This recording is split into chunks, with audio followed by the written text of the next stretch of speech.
자, 역대상 25장이 오늘의 말씀입니다. 우리 지난주 역대상 24장에서도 저희가 나눴던 것들, 아까 광인 형제가 얘기해 줬죠? 제사장들을 하나님께서 세우시고, 다윗 왕을 통해 세우시고, 이 제사장들의 예배가, 하나님께 향한 예배가 끊이지 않도록 24개의 질서들, 이 순서와 패턴들을 정해서 이것을 명령함으로 365일 하나님을 향한 예배가 아침 저녁으로 끊이지 않게 하더라. 하나님 나라를 세우는데 가장 중요했던 사람들이 레위인이었고 그 예배자들을 중심으로 한 번도 예배가 끊이지 않도록 하더라. 자, 25장의 말씀은요, 이제 이 레위인들, 예배자들을 세웠다면 이제는 어떤 일이 있냐면 찬양하는 자들을 세우십니다. 그 25장 전체는 찬양하는 자들의 이름, 족보 파트입니다. 그래서 여러분 그냥 저의 설명 없이 그냥 읽으시면 누구의 아들은 뭘 맡았더라, 어떤 악기를 맡았더라, 어떤 뭐 했더라, 이런 얘기들만 쭉 나옵니다. 그런데 참 우리 하나님 멋지시죠? 이 25장 안에서 오늘 엄청난 우리를 향한 복음을 담아 주셨습니다. 지금부터 25장 시작합니다. 역대상 25장은 단순한 족보가 아닙니다. 바로 뭐냐? 다윗 시대 성전 찬양대의 조직표입니다. 근데 너무 신기한 건요, 이면에 감춰진 하나님 나라의 영원한 질서가 담겨져 있다는 거고요. 오늘 여러분 이거를 아시면 내가 찬양하는 의미가 뭔지를 알게 됩니다. 청아 찬양 참 잘하죠. 네, 참 돌고래 그 음역 내기가 어려운데 하루 종일 냅니다. 자, 아무튼 여러분들이 앞으로 이 땅에서 하는 찬양의 의미가, 예배 때 하는 찬양의 의미가 뭔지를 여러분 알게 되실 거란 이야기입니다. 자, 그리고 가장 찬란한 은혜의 복음이 이 족보 속에 숨겨져 있습니다. 그러니까 여러분 잘 이해하시면 너무 감사하겠습니다. 자, 1절 같이 한번 읽어보겠습니다. 시작! 다윗과 군대의 지도자들은 아삽과 헤만과 여두둔의 자손들을 뽑아 세워 수금과 거문고와 심벌주로 신령한 노래를 부르는 직무를 맡겼다. 이 직무를 맡은 사람의 수는 다음과 같다. 네, 여러분 보시면요, 다윗이 왕으로서 이제 찬양하는 지도자들을 3명 세웁니다. 이 3명의 이름이 아삽, 헤만, 여두둔인데요. 이 중에서 특별히 오늘 하나님께서 이 헤만의 이름을 다시 한번 우리에게 좀 설명해 주시면서 은혜를 주실 것 같습니다. 자, 1절을 통해 볼 수 있는 게 뭐냐면 이겁니다. 다윗과 군대의 지도자들이 찬양하는 자들을 세웠다는 거예요. 여러분 이게 좀 희한하죠? 찬양하는 자들은 음악을 잘하는 사람들이 세워야 될 것 같잖아요. 그런데 이 왕이 찬양하는 자들을 세웠다는 거예요. 여기에 좀 우리가 이상함을 발견해야 되는데 왜 하필 군대 지도자들이 찬양하는 자들을 세웠을까? 1절은 이거를 우리한테 한번 보라는 사인을 우리에게 주는 거죠. 자, 같이 한번 읽어봅니다. 시작! 찬양은 단순한 노래가 아니기 때문입니다. 아멘. 찬양은 단순한 노래가 아니래요. 찬양은 뭐냐? 이것도 읽어보죠. 시작! 찬양은 영적 세계를 향한 가장 강력한 무기입니다. 자, 여러분 이게 무슨 얘기인지 한번 봅시다. 아까 다윗이 훈련했던 아삽, 헤만, 여두둔, 그들은 예술가가 아니었습니다. 그들은 수금과 거문고를 무기 삼은 선지자였습니다. 자, 이게 무슨 얘기냐? 신령한 노래를 부르는 자들이라고 아까 우리가 1절에서 읽었는데 이 신령한 노래는 히브리 원어로 얘기하면 나바라고 얘기하고요. 뜻은 예언하다입니다. 예, 우리 자녀들은 예언할 거라 했죠. 저희가 이해하지 못하지만 지금 청하는 예언하는 걸 수도 있어요. 예, 잘 들으라고. 오늘 이 말씀 되게 중요하다고, 제발 핸드폰 딴 거 보지 말고 빨리 보라고 지금 초음파로 우리를 깨우고 있는 거예요. 아시겠죠? 자, 신령한 노래를 부르는 직무, 즉 예언하다는 거예요. 다윗이 이 3명을 딱 세워서 이들에게 어떤 것을 가르쳐 주냐면 하나님의 마음을 가르쳐 준다는 거예요. 하나님의 뜻. 하나님이 다윗을 향해서 이 땅과 이 나라에 대한, 이 나라의 이 국가 사업들도 있는데 이 모든 사업들에 대해서 하나님의 마음을 막 부어주신다는 거예요.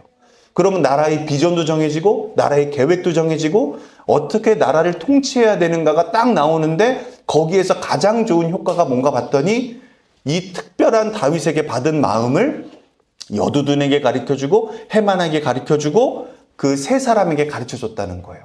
그랬더니 그 세 사람이 이 하나님의 마음을 막 담아서 아침 저녁으로 이 하나님의 마음을 품어서 그것을 세상에 선포했더라. 그것을 신령한 노래라 불렀고 우리가 이 시대에 부르는 찬양과 이 신령한 노래의 본질이 얼마나 같은지를 여러분들 한번 보셨으면 좋겠어요. 자, 봅시다.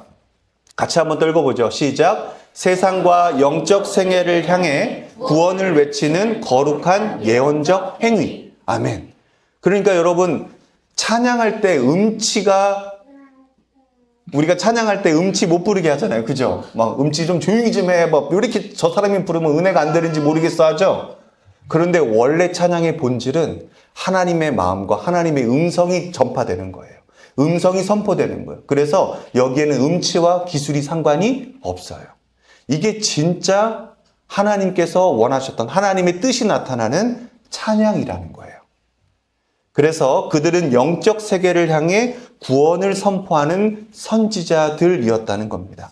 그러니까 여러분 찬양을 오해하지 마십시오. 찬양은 멜로디가 붙어서 어떤 좋은 선율이 붙어서 어떤 좋은 송폼이 있어서 어떤 좋은 가사, 우리의 마음을 만지는 게 있어서 좋은 게 아니라 하나님의 마음 그대로가 울려 퍼질 때 찬양인 줄 믿으시기 바랍니다. 아멘. 하나님의 뜻이 그대로 나갈 때 하나님의 뜻이 세상 가운데 전파가 되고 선포가 되고 우리의 가운데 들려지고 여러분 귀에 들려지고 여러분 이웃과 여러분의 일에 선포가 될 때 그것이 세워질 때 그것이 진짜 찬양이라는 거예요.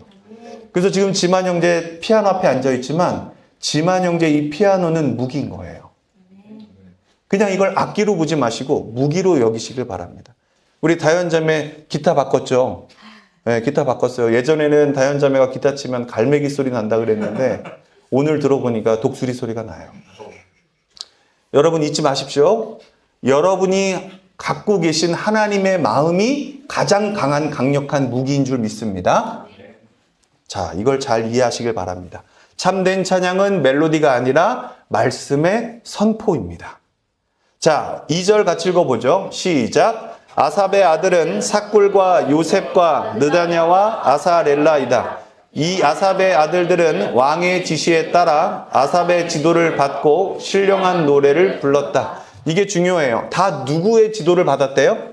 찬양하는 자들이 다윗의 지도를 받았대요. 즉 하나님의 마음이 누구를 통해 부어지는 거예요? 다윗. 왜냐하면 다윗은 하나님께 모든 죄들을 안고 와서 하나님의 뜻이 이루어지도록 그렇게 간구했던 왕이기 때문에 하나님의 마음이 다윗에게 부어졌고 이 다윗과 함께 찬양을 가리키는 이 하나님의 마음을 품은 리더들이 밑에 있는 그러한 다음 사람들, 다음 세대들을 가르쳤다. 결국 처음과 끝까지 하나님의 마음이 하나님의 뜻이 이들에게 가득 차도록 했다.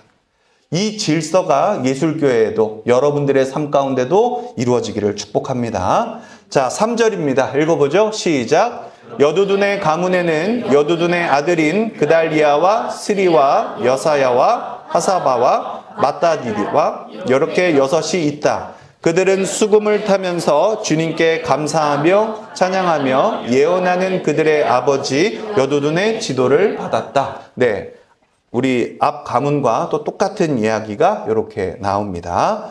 자, 4절부터가 좀 중요하니까 이 해만 가문에는 이제 한번 읽어봅시다. 시작. 해만 가문에는 해만의 아들이 북기야와 마따디냐와 우시엘과 스부엘과 여리못과 하니니와 엘리아다와 깃달디와 로맘 디에셀과 요스부 가사와 말로디와 모델과 마하시옷이 있다. 여러분 이름 어렵죠? 그죠? 얼마나 좋아요. 세연이와 다현이와 저희 얼마나 이름 다들 현자 돌림하면 얼마나 좋습니까? 수아와 청아와 그죠? 얼마나 발음하기 좋아요. 발음 안 되시는 분 역대상 25장 하루에 3번씩만 읽으십시오.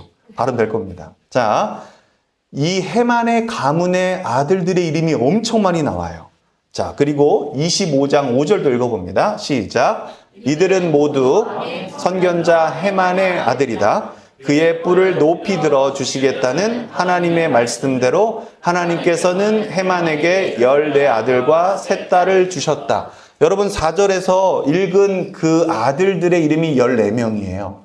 그리고 3딸도 주셨다는 거고요. 이 해만을 하나님께서 구원의 뿔처럼 높게 이렇게 세워주셨다는 겁니다.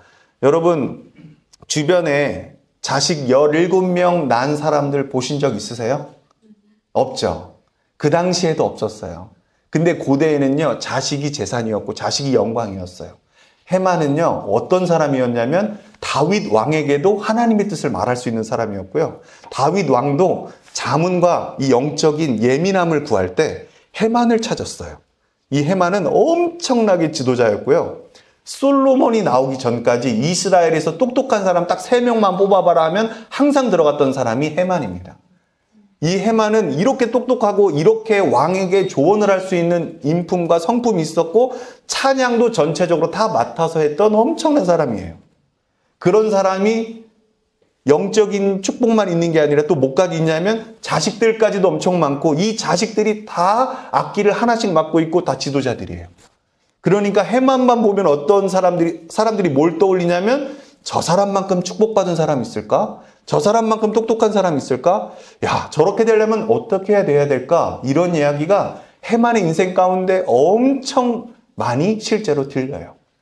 근데 여러분, 이제부터 한번 봅시다. 자, 이 얘기들이 조금 더 말씀으로 뒷받침되는데요. 6절도 읽어봅니다. 시작. 이들은 모두 그들의 아버지 지도를 받으며 심벌주와 검은고와 수금을 타면서 주님의 성전에서 노래를 불렀다. 이들은 하나님의 성전에서 맡은 일을 할 때에 여두둔과 해만의 지도를 받았다. 네. 7절 읽어봅니다. 시작. 이들과 이들의 친족의 수는 모두 288명이었다. 이들은 모두 주님을 찬양하는 법을 배운 능숙한 사람들이다. 그러니까 여러분 무슨 음악적인 스케일도 있고 모두 있고 다 이런 것들도 배웠겠지만 주님의 마음을 순수하게 배우려고 하고 주님의 마음을 순수하게 나타내려고 하는 이것에 진심인 사람들이 288명이었다는 거예요. 좋습니다. 자, 그리고 이들이 찬양을 세우는 리더들을 어떻게 뽑았나 봤더니 그 내용이 아주 독특합니다. 8절에도 나옵니다. 읽어보죠. 시작. 이들이 제비를 뽑아서 책임을 맡을 때에는 대가나 초보자나 스승이나 배우는 사람이나 구별을 두지 않았다. 그러니까 다 제비 뽑았다는 거예요. 자, 여기까지 1절에서 8절까지 여러분 보셨고요. 이제부터 1절에서 8절까지 숨은 이러한 영적인 비밀들, 복음의 비밀이 이제부터 나옵니다. 여러분 잘 한번 봐주십시오.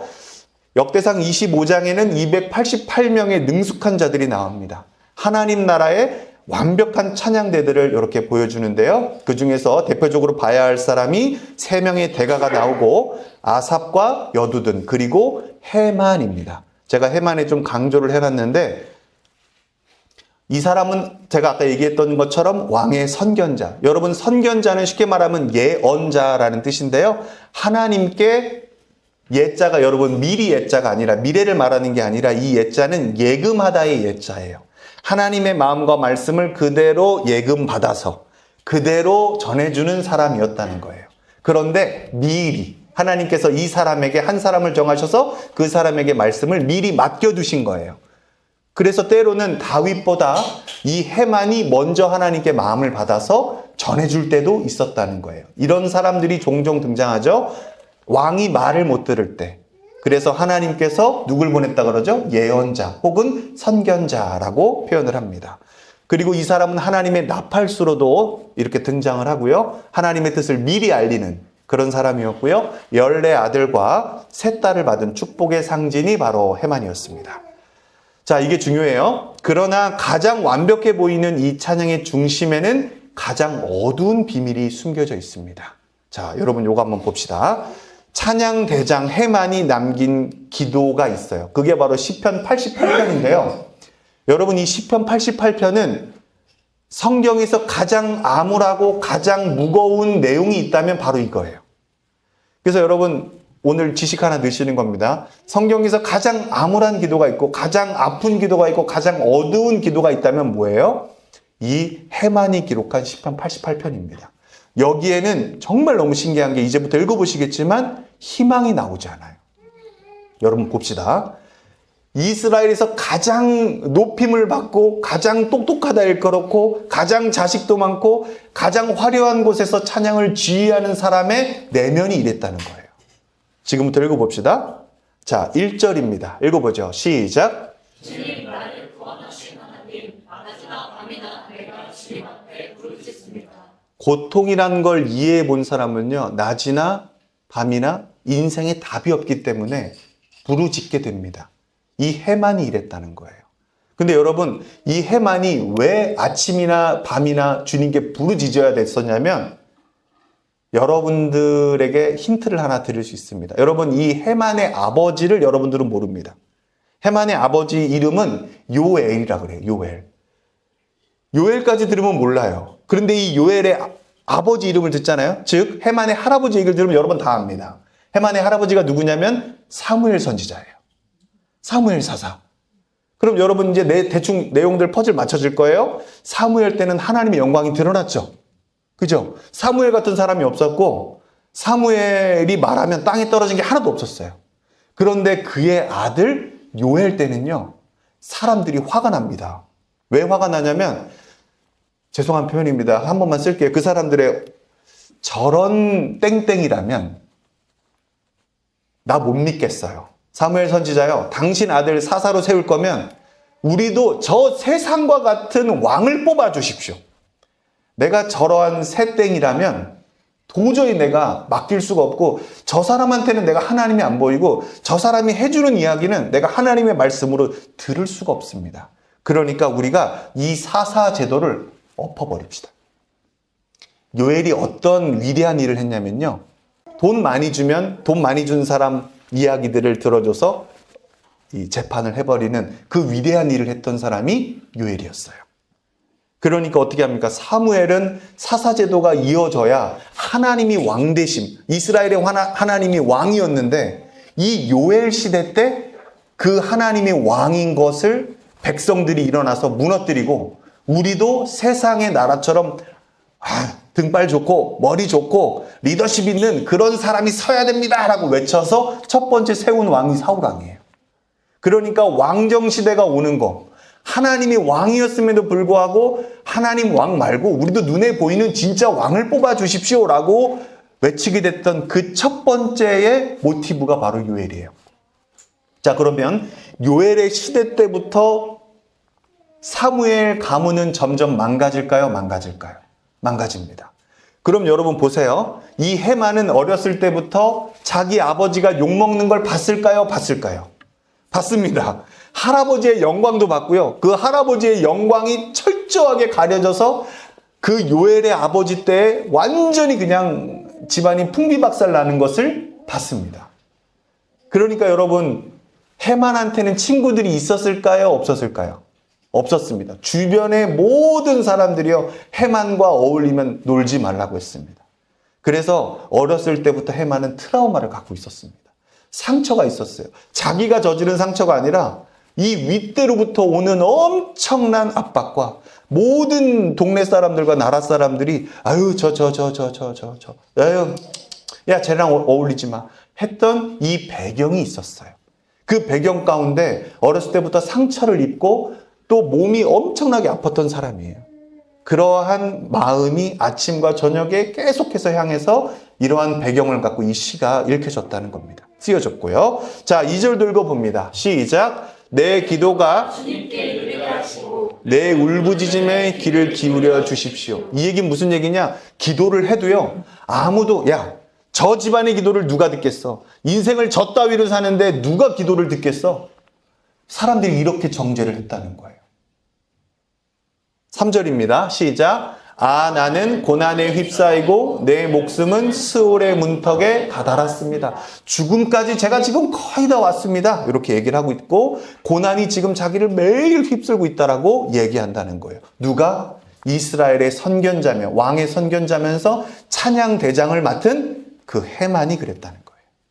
자, 4절입니다. 시작. 나는 무덤으로 내려가는 사람과 다름이 없으며 기력을 다 잃은 사람과 같이 되었습니다. 이 사람은 힘이 없었다는 거예요. 근데 아이러니하죠? 힘이 없는 사람이 어떻게 자식을 17명이나 낳을까요? 그죠? 자식이 17명이에요. 그런데 이 사람의 4명 가운데는 엄청난 고통이 있다는 거예요. 자, 봅시다. 5절입니다. 시작. 이 몸은 또한 죽은 자들 가운데 버림을 받아서 무덤에 누워있는 살해된 자와 같습니다. 나는 주님의 기억에서 사라진 자와 같으며 주님의 손에서 끊어진 자와도 같습니다. 자기를 뭐라고 표현하냐면요. 죽은 사람인데 살해당한 자와 같다고 얘기합니다. 살인을 한 자가 아니라 살해당한 자. 계속 공격받고 산 거예요. 그리고 기도해도 사람들이 저런 기도는 하나님 들어주지 않을 거라고 정죄하고 누군가와 어울리려고 해도 어울리지 못하게 하고 죽은 사람과 똑같다는 거예요. 6절입니다. 시작. 주님께서 나를 구덩이의 밑바닥, 칠흑 같은 어두운 곳에 던져버리셨습니다. 하나님이 기도의 응답을 안 들어주신다고 여겨질 만큼 고통스러워서 자기를 저 구덩이에 던져버리셨다라고 이야기한다는 겁니다. 7절입니다. 시작. 주님은 주님의 진노로 나를 짓눌렀으며 주님의 파도로 나를 압도하셨습니다. 그러니까 주님이 나를 압도하시고 그 거친 파도가 나를 와서 누르는 것 같은 그 압박감을 느꼈다는 거예요. 여러분, 이 사람의 삶에는 어둠과 공허함과 그 아주 혼잡하고 정말 이걸 요즘 말로 말하면 가장 극심한 공황장애라고 해야 될까요? 이거보다 더 아픈 고통이 이 사람 가운데는 있었다는 겁니다. 자, 8절입니다. 시작. 주님께서는 나의 가까운 친구들마저 내게서 멀리 떠나가게 하시고 나를 그들 보기에 역겨운 것이 되게 하시니 나는 갇혀서 빠져나갈 수 없는 몸이 되었습니다. 모든 친구들이 그 사람을 역겹게 여긴다는 거예요. 자, 9절입니다. 시작. 고통으로 나는 눈마저 흐려졌습니다. 주님, 내가 온종일 주님께 부르짖으며 주님을 바라보면서 두 손을 들고 기도하였습니다. 고통 때문에 눈물이 앞을 가려서 흐려진 것을 넘어 실제로 성경학자들에 의하면 이 사람은 엄청난 피부병과 엄청난 고통 가운데 이렇게 사람들로 하여금 부정하다고 멀어지게 하는 그 병이 있었다고 합니다. 자, 아무튼 몸이든 눈이든 스트레스든 대인기피증이든 현대의 병명으로 하면 정말 가장 아픈 병이 있다면 이런 병이 아닐까 싶어요. 자기가 살해된 것처럼 아프니까.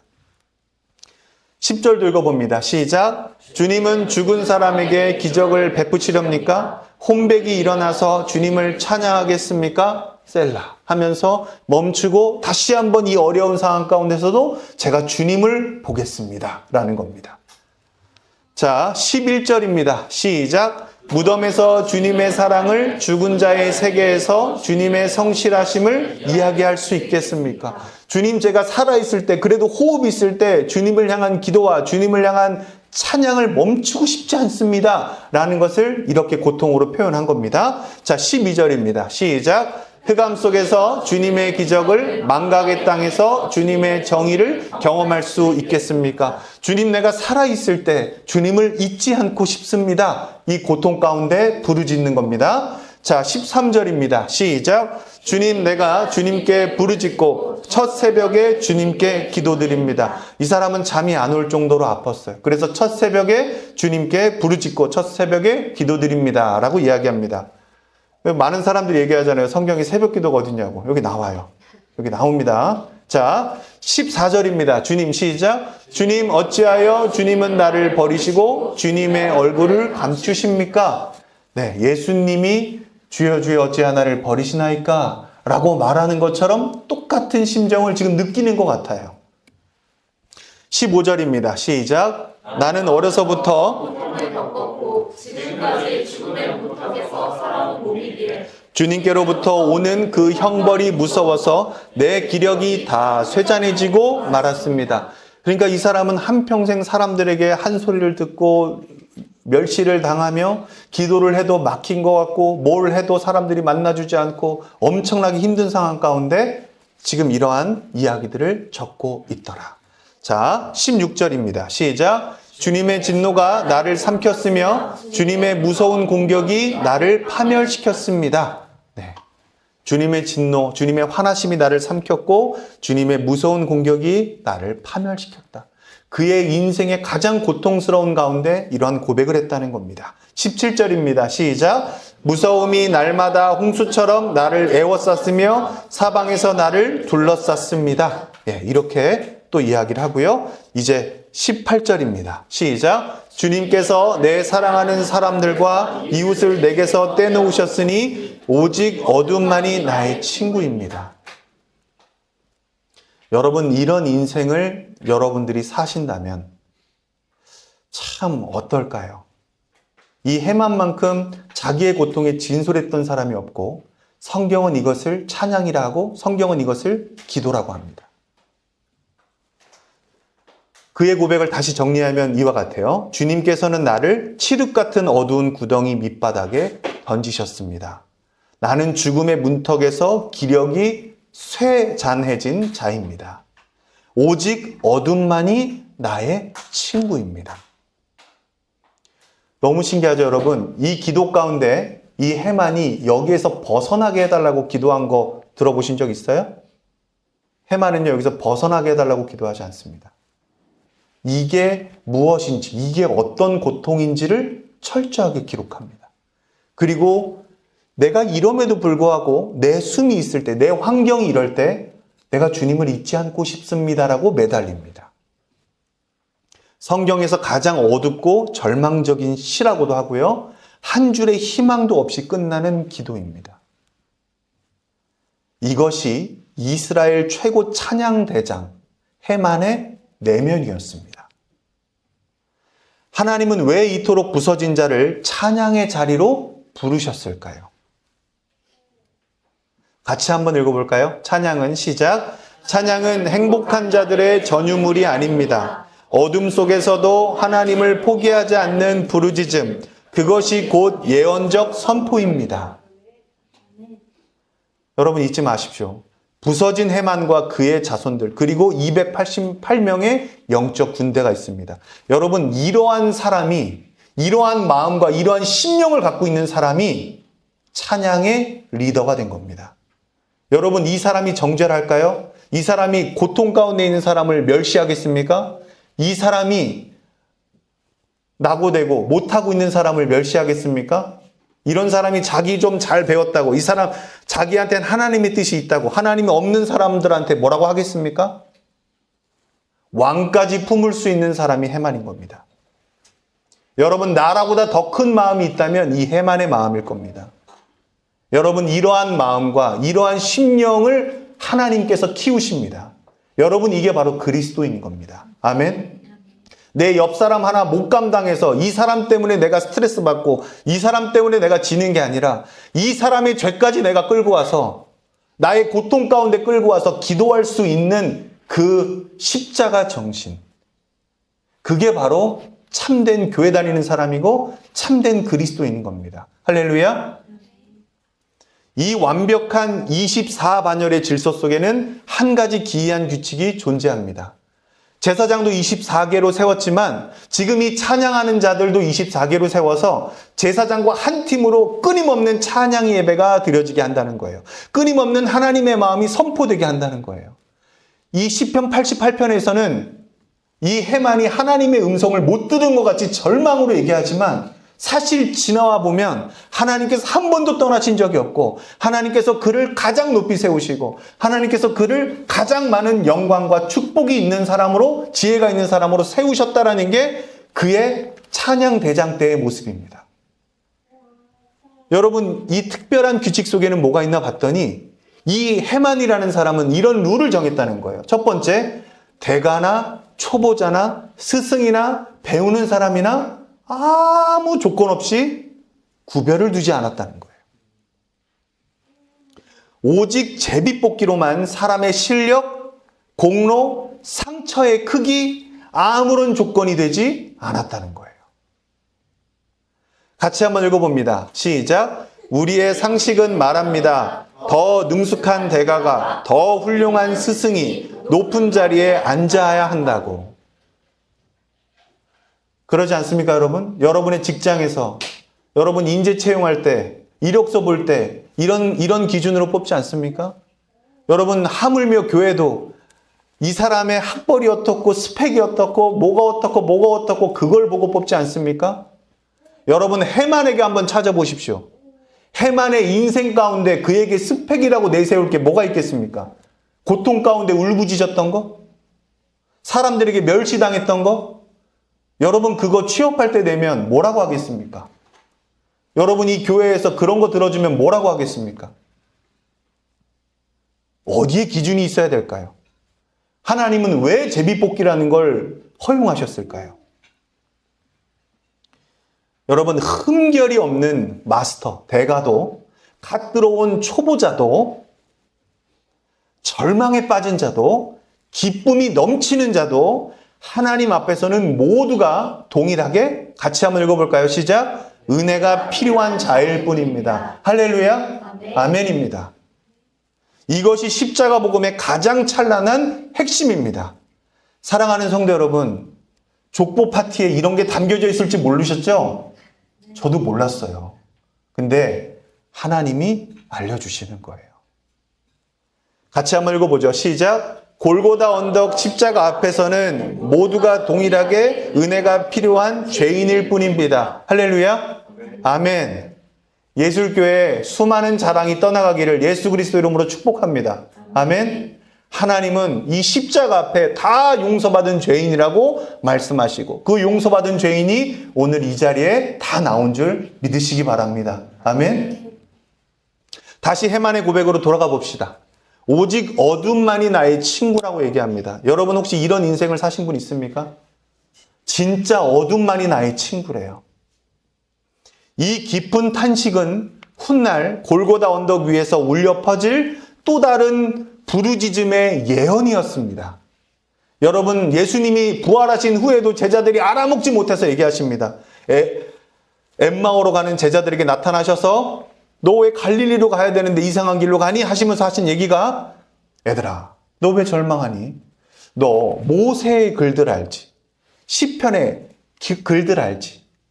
예언서의 글들 알지? 그거 다 어떤 내용이냐면 내가 3일 만에 죽었다가 3일 만에 부활할 거란 얘기야. 내가 죽어 십자가에서 죽고 너의 죄를 사하고 3일 만에 부활할 거란 얘기를 그 성경 전체에서 한 거야. 그때는 신약 성경이 없었습니다, 여러분. 구약에서 다 그 얘기한 거야. 그랬더니 그들이 마음이 뜨거워지고 예수님을 알아보려고 하는 순간 예수님이 갈릴리로 순간 이동하셨어요.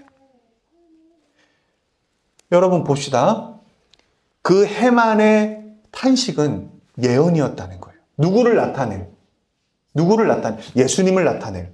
근데 여러분, 예수님의 이 고난 가운데, 이 어둠 가운데 하나님이 나를 버리신 것 같은, 하나님이 나의 기도를 안 들으신 것 같고 나를 외면하신 것 같은 그 예언을 말하려면 하나님께 구별되고 어둠 가운데 있어야 할 그 한 사람, 어둠 가운데 있는 게 여러분 성공이었고, 어둠 가운데 있는 게 그 사람의 스펙이었고, 어둠 가운데 있는 게 하나님께서 그 사람을 구별한 그 복음을 선포하고 복음을 예언하게 할 그 인생이었다는 거예요. 여러분, 그러니까 여러분 제발 교회에서 세상이 말하는 성공이 교회에서는 성공이 아니기를 축복합니다. 세상에서 말하는 사람, 다른 나라의 왕과 같은 사람을 뽑아주십시오라고 했던 그 사울을 하나님이 가장 후회하시고, 세상에서는 그를 성공한 사람이라고 얘기하나 다윗의 입장에서 봤을 때, 하나님 나라 입장에서 봤을 때는 그는 성공한 실패자였어요. 이 해만의 고통 소리를 하나님이 예언으로 쓰셨다는 걸 잊지 않기를 여러분 잘 보시길 바랍니다. 같이 한번 읽어봅니다. 시작! 나의 하나님, 어찌하여 나를 버리셨나이까? 네. 이게 예수님이 십자가에서 얘기한 거예요. 다윗도 이 고백을 합니다. 해만도 똑같이 얘기합니다. 그래서 해만은 다윗에게 왕의 선견자로서 하나님의 마음을 부어줄 수 있는 사람이었어요. 쿵짝이 맞았던 사람이에요. 영적인 쿵짝이. 여러분, 이 고백은 예수 그리스도가 하신 얘기입니다. 아멘. 그분이 철저히 버림받으셨고 영원한 어둠 속으로 던져지셨기에, 할렐루야, 우리가 해만처럼 절망의 구덩이에 갇혀 있었습니다. 하지만 그분께서 은혜의 제비뽑기에 우리를 넣어주셨고 우리가 당첨되게 하셨고 우리가 빛의 성소로 초대받게 된 것입니다. 아멘. 그러니 예수 그리스도를 믿는 자들은 결코 어둠 가운데 있을 수 없습니다. 어둠 가운데 있으나 그분과 함께 성령님이 기행하시면서 우리를 건져내실 줄 수아처럼 청아처럼 아멘 하시기를 축복합니다. 아멘. 네, 저렇게 여러분 고주파로 하세요. 자, 같이 읽어봅니다. 시작. 십자가의 보혈이 우리의 모든 자격 없음을 덮었습니다. 단번에 그리고 영원히. 할렐루야. 제사장들도 그렇게 단번에 제사로 예수님이 대제사장이 되셔서 완성하셨죠. 25장에 찬양하는 자들까지도 그렇게 불러주셨다는 겁니다.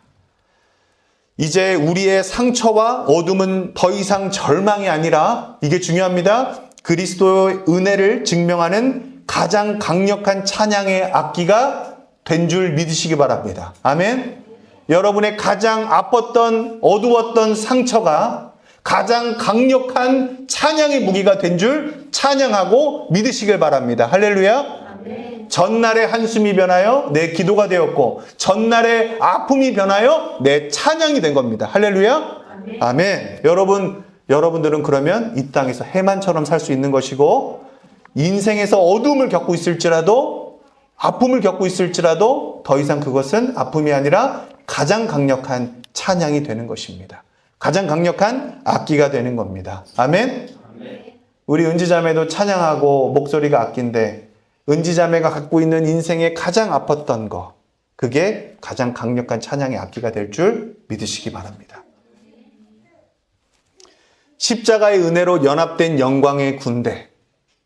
당신의 가장 어두운 기도가 가장 찬란한 복음의 노래가 됩니다. 아멘. 좋습니다. 여러분, 이제 9절부터 끝절까지는 이름 파티인데 여러분 한 번에 읽을 거예요. 자, 봅시다. 근데 여기서 패턴이 있어요. 첫째로부터 해서 제비 뽑고 나온 사람, 24번째로 제비 뽑고 나온 사람이 나오고요. 그 밑에 12명이 포함돼서, 즉 24개의 반차의 이름들을 쭉쭉쭉 얘기하는 겁니다. 이해되셨죠? 자, 그 24개의 반차를 누가 지도하냐? 아까 다윗 밑에 3사람이 지도를 하더라. 요 내용이 나오는 겁니다. 자, 9절 읽어봅니다. 시작. 첫째로 제비 뽑힌 사람은 아삭 가문의 요셉과 그 아들과 형제 12명, 둘째는 그달리아와 그 형제와 아들 12명, 삭굴과 그 아들과 형제 12명, 넷째는 이스리와 그 아들과 형제 12명, 다섯째는 느다냐와 그 아들과 형제 12명, 여섯째는 북기야와 아들과 형제 12명, 일곱째는 여사렐레와 그 아들과 형제 12명, 여덟째는 여사야와 그 아들과 형제 12명, 아홉째는 마따디냐와 그 아들과 형제 12명, 열째는 시므이와 그 아들과 형제 12명, 열한째는 아사렐과 그 아들과 형제 12명, 열두째는 하사랴와 그 아들과 형제 12명, 열셋째는 수바엘과 그 아들과 형제 12명. 잠깐 쉬겠습니다. 자, 갑니다. 시작. 14째는 마따디아와 그 아들과 형제 12명, 15째는 여레못과 그 아들과 형제 12명, 16째는 하냐냐와 그 아들과 형제 12명, 17째는 요스부가사와 그 아들과 형제 12명, 18째는 하나니와 그 아들과 형제 12명, 19째는 말로디와 그 아들과 형제 12명, 20째는 엘리아다와 그 아들과 형제 12명, 21째는 호딜과 그 아들과 형제 12명, 22째는 깃달디와 그 아들과 형제 12명, 23째는 마시옷과 그 아들과 형제 12명, 24째는 로만 비에셀과 그 아들과 형제 12명이 뽑혔다. 수고하셨습니다. 자, 여러분 봅시다. 12명씩 24개 조가 제사장과 찬양팀 똑같이 이렇게 됐다는 거예요. 도합 288명의 끊임없는 찬양이 이어지도록, 제사장 팀들과 끊임없는 유기적인 예배가, 연합적인 예배가 드려지도록 했다는 거예요. 그럼 여러분 봅시다.